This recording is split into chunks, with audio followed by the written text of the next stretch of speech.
नमस्कार साथियों स्वागत है आप सभी का एक बार फिर आपके अपने YouTube चैनल एग्जाम स्टडी 99 पर। साथियों, आज हम बात करने वाले हैं रेलवे भर्ती परीक्षा 2025 के लिए सामान्य अध्ययन के कुछ ऐसे महत्वपूर्ण प्रश्नों की जो बार बार परीक्षाओं पूछे जाते हैं। साथियों, इस वीडियो हमने रेलवे सुरक्षा बल RPF 2019 का प्रैक्टिस सेट लिया है। साथियों, यह पेपर 15/1/2019 को हुआ था और यह प्रथम पाली का पेपर है। साथियों, इसमें जितने भी सामान्य अध्ययन के जितने भी क्वेश्चन हैं उनको हम आज डिस्कस करेंगे। साथियों, ये सभी क्वेश्चन आपकी आगामी परीक्षा railway NTPC, railway group D, Uttar Pradesh police, SSC GD या अन्य किसी गवर्नमेंट एग्जाम भर्ती परीक्षा के लिए अति इम्पोर्टेंट होने वाले हैं। चलिए तो हम स्टार्ट करते हैं। साथियों, हमारा पहला क्वेश्चन है, निम्न में से किस जैविक क्रिया के द्वारा शरीर से हानिकारक अपचय अवशिष्टों को बाहर निकाला जाता है। साथियों, इसमें पूछा गया कि किस जैविक क्रिया के द्वारा शरीर से हानिकारक अपचय अवशिष्टों को बाहर निकाला जाता है। तो उत्सर्जन क्रिया के द्वारा सभी अवशिष्टों को शरीर से बाहर निकाला जाता है। तो इसका राइट आंसर ऑप्शन डी होगा। हमारा अगला क्वेश्चन है, निम्न में से प्रतांत का उदाहरण क्या है। इसमें पूछा गया कि प्रतांत का उदाहरण क्या है। साथियों, यह क्वेश्चन RPF 2019 में पूछा गया क्वेश्चन है। ठीक है, तो आपको बताना है कि प्रतांत का उदाहरण क्या है। तो मटर का पौधा जो एक प्रतांत का उदाहरण है। तो इसका राइट आंसर ऑप्शन ए होगा। हमारा अगला क्वेश्चन है, पृथ्वी और बादलों अथवा बादलों के विभिन्न सतहों के बीच विद्युत विसर्जन की प्रक्रिया के कारण होती है। इसमें पूछा गया है कि पृथ्वी और बादलों अथवा बादलों के विभिन्न सतहों के बीच विद्युत विसर्जन की प्रक्रिया किसके कारण होती है।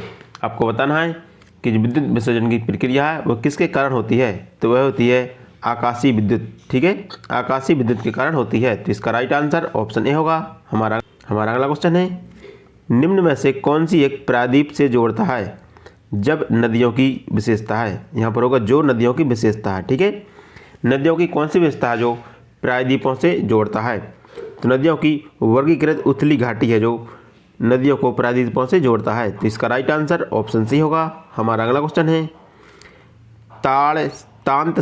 तांतसाड़ी मूलतः किस राज्य से संबंधित है। साथियों, फिर से पढ़ते हैं, तांतसाड़ी मूलतः किस राज्य से संबंधित है। आपको बताना है जो तांतसाड़ी है वह किस राज्य से संबंधित है। जो तांतसाड़ी है वह पश्चिम बंगाल से संबंधित है। किससे? पश्चिम बंगाल से संबंधित है। तो इसका राइट आंसर ऑप्शन ए होगा। हमारा अगला क्वेश्चन है, अफ्रीका और एशिया महाद्वीप के बीच विभाजक का कार्य निम्न में से कौन करता है। इससे पूछा गया है कि अफ्रीका और एशिया महाद्वीप के बीच विभाजक का कार्य कौन करता है। तो अफ्रीका और एशिया के बीच विभाजक का कार्य है जो लाल सागर करता है। ठीक है, अफ्रीका और एशिया महाद्वीप के बीच लाल सागर उपस्थित है। तो यह एक विभाजक का कार्य करता है। तो इसका राइट आंसर ऑप्शन बी होगा। हमारा अगला क्वेश्चन है, UN ओपन एक ग्रैंड स्लैम टूर्नामेंट है, इसका संबंध किस खेल से है। इससे पूछा गया कि UN ओपन एक ग्रैंड स्लैम टूर्नामेंट है, इसका संबंध किस खेल से है। तो UN open grand slam tournament का संबंध है वो टेनिस से है। किससे? टेनिस से है। तो इसका राइट आंसर ऑप्शन सी होगा। हमारा अगला क्वेश्चन है, 1717 में किस मुगल बादशाह ने ईस्ट इंडिया कंपनी को एक फरमान जारी किया था। इससे पूछा गया कि किस मुगल बादशाह के द्वारा 1717 ईस्वी में ईस्ट इंडिया कंपनी को एक फरमान जारी किया गया था। तो फारिक शेर के द्वारा 1717 ईस्वी में एक फरमान जारी किया गया था। ठीक है, जिसके तहत बंगाल में निःशुल्क व्यापार प्रारंभ किया गया था। तो इसका राइट आंसर ऑप्शन डी होगा। हमारा अगला क्वेश्चन है, प्रसिद्ध ज्वालामुखी देवी मंदिर के कांगड़ा जिले में स्थित है। इससे पूछा गया कि जो प्रसिद्ध ज्वालामुखी देवी मंदिर है वह कहाँ पर स्थित है। ठीक है, आपको बताना है कि ज्वालामुखी देवी मंदिर है वो कहाँ पर स्थित है। तो ज्वालामुखी देवी मंदिर हिमाचल प्रदेश के कांगड़ा जिले में स्थित है। कहाँ पर? हिमाचल प्रदेश के कांगड़ा जिले में स्थित है। तो इसका राइट आंसर ऑप्शन डी होगा। हमारा अगला क्वेश्चन है, सिक्के को पानी के अंदर रखने पर वह खड़ा हुआ प्रतीत होता है, वह किसके कारण होता है। इससे पूछा गया कि सिक्के को पानी के अंदर रखने पर वह खड़ा हुआ प्रतीत होता है, वह किसके कारण होता है। तो सिक्के को पानी के अंदर रखने पर वह प्रकाश के अपवर्तन के कारण खड़ा हुआ प्रतीत होता है। किसके कारण? प्रकाश के अपवर्तन के कारण खड़ा हुआ प्रतीत होता है। तो इसका राइट आंसर ऑप्शन ए होगा।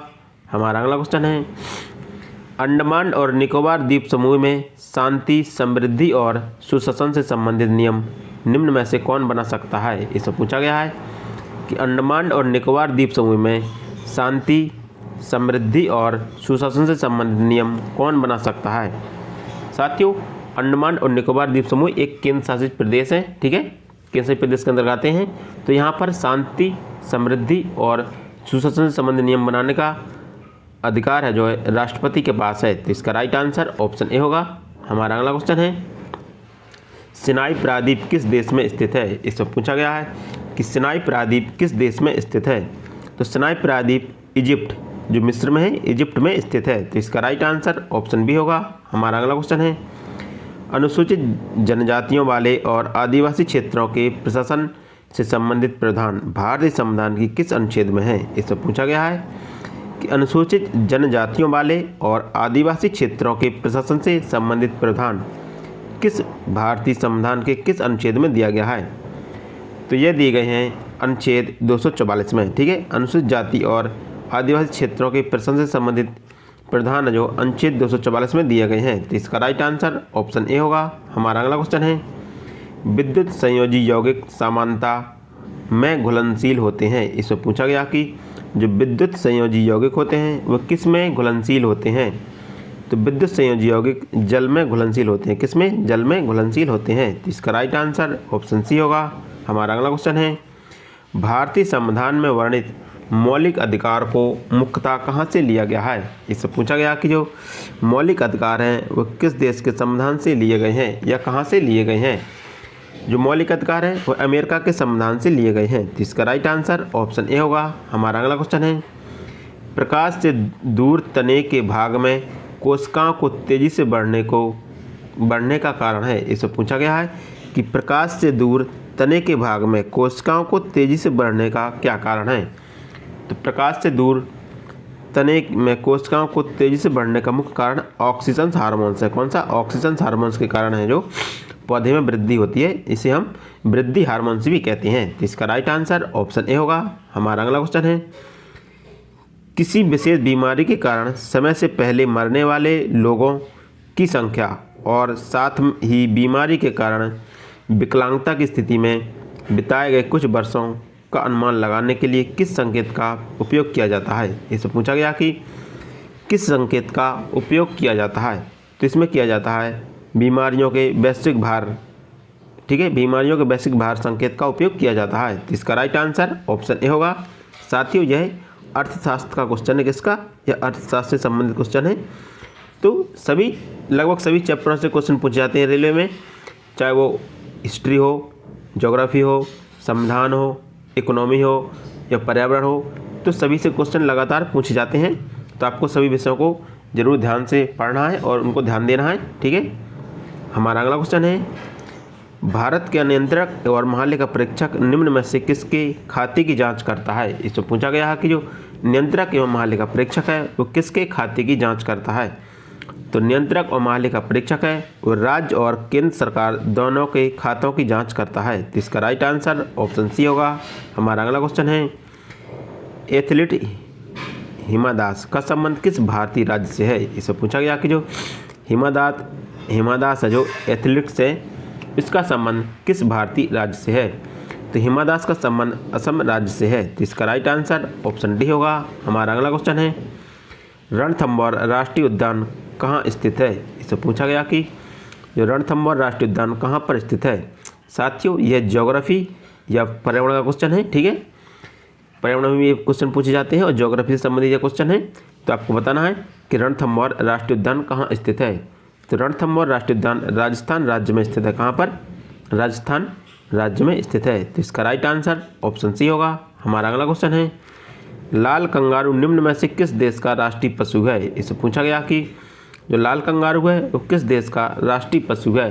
तो लाल कंगारू ऑस्ट्रेलिया का राष्ट्रीय पशु है। कहाँ का? ऑस्ट्रेलिया का राष्ट्रीय पशु है। तो इसका राइट आंसर ऑप्शन डी होगा। हमारा अगला क्वेश्चन है, पश्चिमी चक्रवात विक्षोभ का उद्गम कहाँ से होता है। इससे पूछा गया कि पश्चिमी चक्रवाती विक्षोभ का उद्गम कहाँ से होता है। तो पश्चिमी चक्रवाती विक्षोभ का उद्गम है जो भूमध्य सागर से होता है। कहाँ से? भूमध्य सागर से होता है। तो इसका राइट आंसर ऑप्शन सी होगा। हमारा अगला क्वेश्चन है, ध्वनि की तीव्रता एवं मंदन को निर्धारित किया जाता है। इससे पूछा गया कि ध्वनि की तीव्रता और मंदन को किसके द्वारा निर्धारित किया जाता है? तो ध्वनि की तीव्रता और मंदन को आयाम के द्वारा निर्धारित किया जाता है। किसके द्वारा? आयाम के द्वारा निर्धारित किया जाता है। तो इसका राइट आंसर ऑप्शन डी होगा। हमारा अगला क्वेश्चन है, लोकसभा अध्यक्ष का चुनाव होता है। इससे पूछा गया कि लोकसभा अध्यक्ष का चुनाव किसके द्वारा होता है? साथियों, यह पॉलिटी का क्वेश्चन है, तो आपको बताना है कि लोकसभा अध्यक्ष का चुनाव किसके द्वारा होता है। तो लोकसभा अध्यक्ष का चुनाव जो इसके सदस्यों के बीच से ही होता है। ठीक है, जो लोकसभा के सदस्य होते हैं उन्हीं के बीच से लोकसभा अध्यक्ष का चुनाव किया जाता है, ना कि इसका कहीं अलग से चुनाव किया जाता है। ठीक है ना, तो इसका राइट आंसर ऑप्शन सी होगा। हमारा अगला क्वेश्चन है, 1930 में सूरसेन के नेतृत्व में सशस्त्र क्रांतिकारियों ने कहाँ धावा बोला था? इससे पूछा गया कि 1930 में सूरसेन के नेतृत्व में क्रांतिकारियों ने कहाँ पर धावा बोला था? आपको बताना है कि सूरसेन के नेतृत्व में क्रांतिकारियों ने 1930 में कहाँ पर धावा बोला था? तो उन्होंने चिटगांव में धावा बोला था। कहाँ पर? चिटगांव, जो कहाँ पर है? यह पश्चिम बंगाल का एक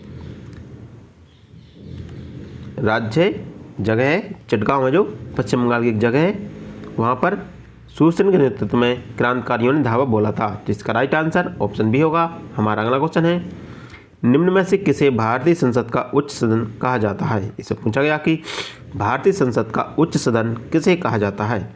साथियों, भारतीय संसद में दो सदन होते हैं। कौन से? एक होता है निम्न सदन, एक होता है उच्च सदन। ठीक है, तो आपको बताना है कि किसे हम उच्च सदन कहते हैं। उच्च सदन हम किसे कहते हैं? तो राज्यसभा को हम उच्च सदन कहते हैं। तो इसका राइट आंसर ऑप्शन बी होगा।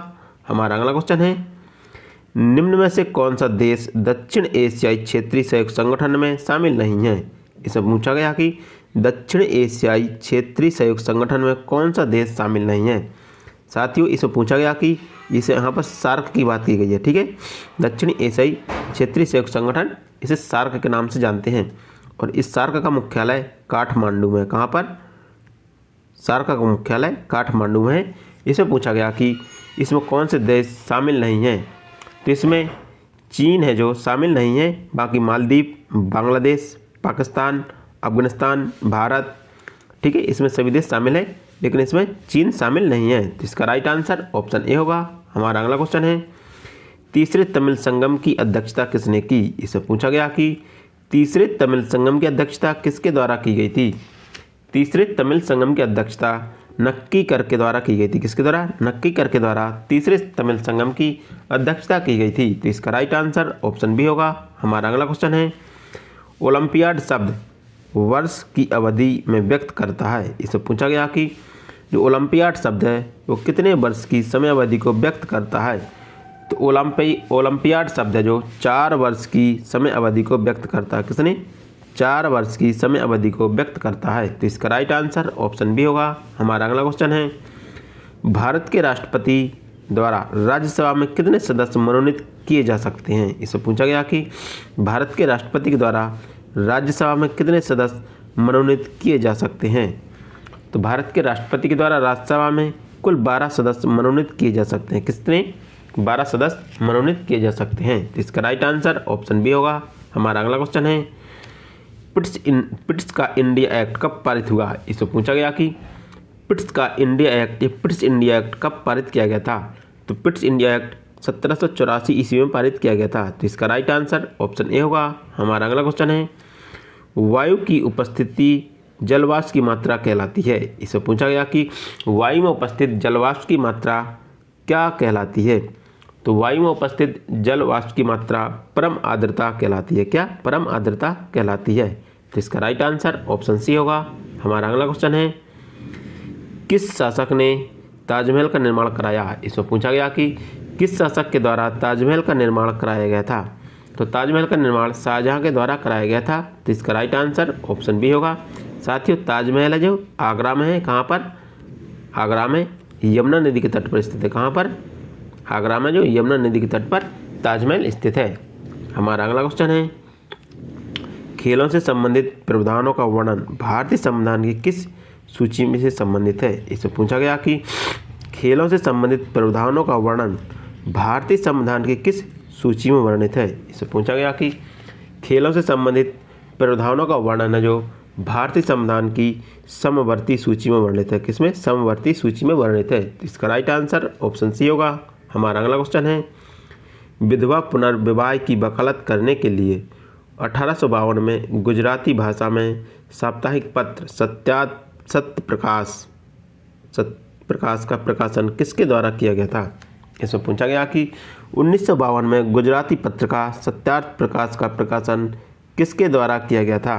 तो सत्य प्रकाश का प्रकाशन करसन दास मुलजी के द्वारा किया गया था। किसके द्वारा? करसन दास मुलजी के द्वारा इसका प्रकाशन किया गया था। तो इसका राइट आंसर ऑप्शन सी होगा।